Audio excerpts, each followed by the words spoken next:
Αναλυτική αναφορά σε όλη τη δράση. Θα πω επισήμως καλωσορίσατε στην τελετή έναρξης της 10ης εβδομάδας πρόληψης για το αλκοόλ.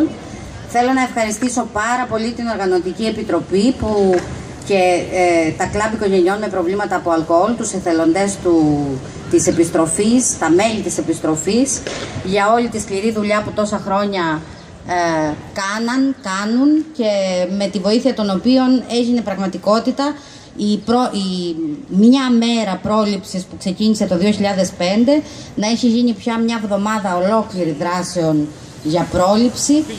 Πρόληψη για τα προβλήματα που δημιουργεί το αλκοόλ.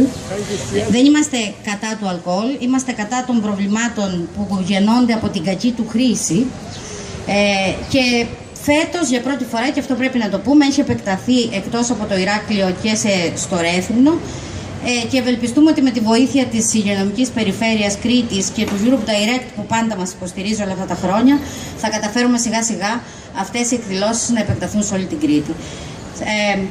Θα σας ευχαριστήσω πραγματικά άλλη μια φορά, κυρία Τριχοπούλου, κυρία Χαριτάκη, κυρία Μπορμπουδάκη, για την υποστήριξη και την παρουσία σας εδώ, και θα σας καλέσω να διασκεδάσουμε όλοι μαζί με τα μουσικά δρόμενα που θα ακολουθήσουν και χωρίς την ανάγκη του αλκοόλ, μια που δεν μας είναι απαραίτητο, πέρα από την καλή διάθεση και το κέφι, για να περάσουμε καλά.